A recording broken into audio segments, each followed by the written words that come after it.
Bom, hoje a aula, pessoal, então vamos falar da política econômica dos governos militares. Bom dia a todos vocês, é um grande prazer aí, nós estamos com 32 alunos na sala de aula. Muito bem. Bom, entender um pouco a política do período militar, um período de grande crescimento econômico que o Brasil teve. Só para vocês começarem a entender, quem gosta de números, quem gosta de estatística, né? Em 1964, quando os militares assumiram o poder no Brasil, pessoal, o brasileiro ganhava o equivalente a 17% da renda de um típico cidadão norte-americano. Então o brasileiro ganhava 17% do que, em média, um americano ganhava. Com o milagre brasileiro, período de extraordinário crescimento, que foi entre 67 e 73, aliás, o que fez o milagre brasileiro parar de crescer e acabar, foi exatamente a crise do petróleo no mundo. Depois nós vamos comentar sobre isso, né? O produto interno bruto, ou seja, o PIB brasileiro, aumentou 10,2% ao ano em média.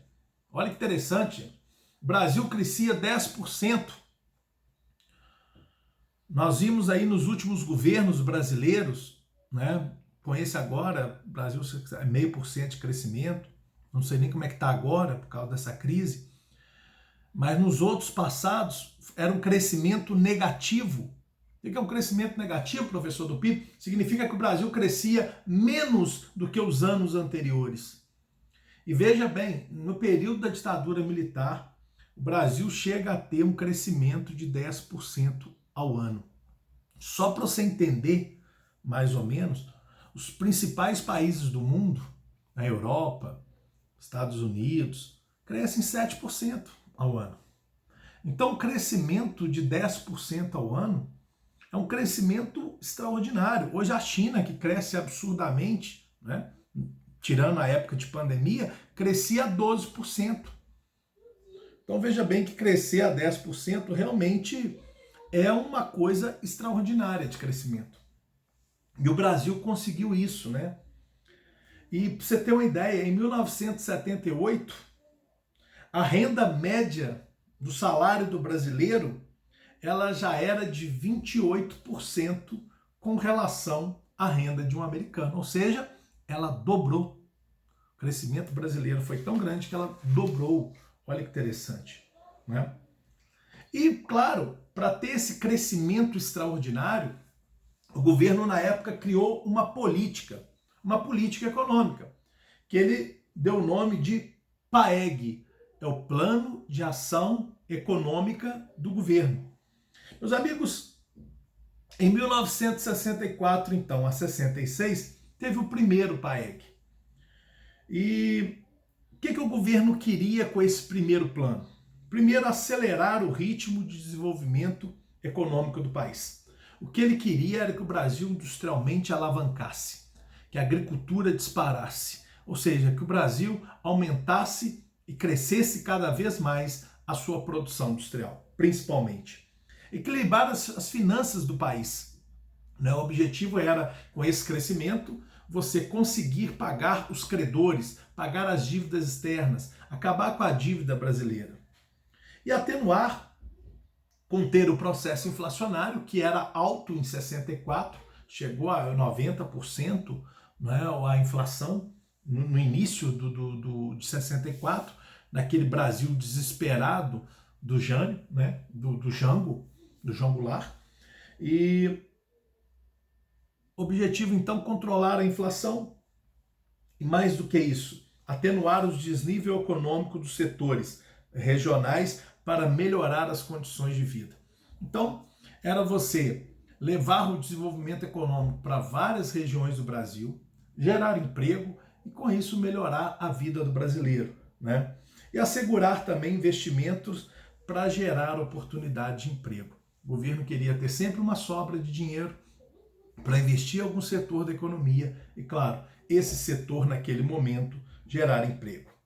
Meus amigos, o PAEG, o Plano de Ação Econômica do Governo, ele permitiu o Estado atuar como administrador e também como financiador no crescimento da economia. Até porque também nesse período, não só o Estado, mas o Brasil também conseguiu muito empréstimos do exterior, principalmente dos Estados Unidos. Para alcançar os objetivos do PAEG, pessoal, foram delineados, o governo delineou alguns programas de ação. O primeiro programa, pessoal, era o Estatuto da Terra. O governo aprovou em novembro de 64, né, esse estatuto. Ele falava em desapropriação, mas ele só trabalhava a questão da desapropriação se acontecesse no último caso, só em terras improdutivas. Né? Ele defendia, e muito, esse estatuto, a propriedade produtiva. Aquela que não fosse produtiva poderia ser usada no futuro para efeitos de reforma agrária, divisão de terras no Brasil. A nova política salarial, por exemplo, com reajuste salarial, com aumento de acordo com a inflação. Veja bem, se você dá aumento de salário, e esse aumento de salário, meus queridos, ele é abaixo da inflação, o salário, com o passar do tempo, vai perdendo poder de compra. Né? O salário vai ficando menor.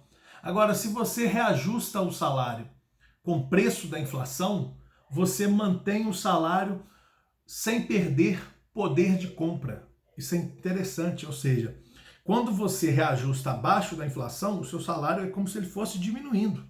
Mas ajustar o salário de acordo com a inflação é a coisa mais correta que tem, para que 10 salários seja exatamente equivalente sempre a 10 salários mínimos. Ou seja, sem perder poder de compra. Não adianta você falar, eu ganho 10 salários, só que você hoje compra com 10 salários o que antigamente você comprava com 2, com 3, com 4 salários. Porque o salário, o dinheiro valia muito mais. Então, em épocas que o dinheiro, a moeda perde a credibilidade, o salário tem que ser igualado com a inflação. O ideal até é que ele seja acima da inflação, porque aí você ganha poder de compra. Né? O que aconteceu nesse período foi você manter o salário de acordo com a inflação. O governo nessa época também criou o Fundo de Garantia, o FGTS. Gente, presta atenção numa pegadinha de prova, uma pegadinha do Enem. Tem muita gente que pensa que o Fundo de Garantia foi criado com Vargas, porque Vargas cria as leis trabalhistas, né? Cria carteira de trabalho, férias, 13º, mas quem cria o Fundo de Garantia por tempo de serviço, que é 8%, que é descontado do seu salário, todo mês e é feita uma poupança. E quando você aposenta, você pode sacar. Hoje existem outras formas de você sacar o fundo, comprando imóveis, quando você adquire uma doença, né, terminal, você pode sacar o fundo. Tem várias maneiras de você sacar o seu fundo, adquirindo imóveis, né? Mas antigamente não era tão fácil assim sacar o fundo de garantia. Ele ficava realmente congelado e quando a pessoa era demitida ou se aposentava, então ela poderia sacar aquele fundo de garantia ali por tempo de serviço. Ok? Então isso foi criado no governo militar. Outra coisa, uma nova lei de remessa de lucros. Antigamente as empresas só poderiam mandar para o exterior 10% do que ganhavam aqui. 90% elas tinham que gastar aqui. Com isso, nenhuma multinacional queria vir para o Brasil, porque ela não podia mandar os seus lucros para fora. Né? E com essa nova lei de remessa de lucros, várias empresas começaram então a se interessar em se instalar no Brasil nesse período. Por isso que o Brasil traz empresas, traz crescimento, gera emprego, né? E passou a beneficiar aí o capital estrangeiro que começou a invadir o Brasil nessa época, por causa dos investimentos. O governo também cria o BNH, gente. Todo avô de você, todo seu avô, ele conhece o BNH. Todo mundo, né? Pô, eu lembro demais de falar do BNH quando eu era criança. Eu sou em 42 anos, 77, mas eu lembro demais do BNH. Né? O BNH era aquelas casinhas populares que eram feitas uma do lado da outra, e o cidadão pagava um mínimo, né, por mês para poder ter uma casa do BNH. Ele pagava aquilo a vida inteira, mas eram prestações pequenas. E o interessante era que todo mundo tinha condições de adquirir uma casa do BNH. Eram bairros populares, casas populares, muito pequenas, geralmente 2 quartos, sala, cozinha, banheiro, uma pequena área assim de um tanquezinho apertadinho, um terreno assim, geralmente a casa tinha um terreiro em volta. Muita gente ampliou essas casas, fez casas maiores depois, reformou, porque a área realmente, o terreno em volta da casa era grande, então dava para fazer uma casa bem maior. E muita gente ampliou essas casas do BNH. Isso ajudou muita gente naquela época a ter casa popular, né? Foi importante isso para o Brasil. O Instituto Nacional também de Previdência Social, pessoal, famoso INPS, foi criado pelos militares, gente, para regular aí as aposentadorias, as pensões, as contribuições. O INPS também foi criado na ditadura. Bom, dessa maneira, no primeiro momento, com o PAEG, ninguém discute isso, isso é um consenso entre os historiadores, inclusive, os militares conseguiram reequilibrar a economia. Olha que interessante. Chegaram a reduzir a inflação, os gastos públicos reduziram, inclusive, por meio de um arroxo salarial, não permitindo aumento, né, do salário, que o salário só aumentasse de acordo com a inflação brasileira. E arroxo salarial porque também o governo começa a fazer cortes públicos de dinheiro que estavam sendo desperdiçados no Brasil. Tá bom, pessoal? Então nós vamos parar aí no PAEG, nesse momento aqui. Antes de eu continuar com vocês, eu quero que todo mundo aí abra o livro na página 134 comigo.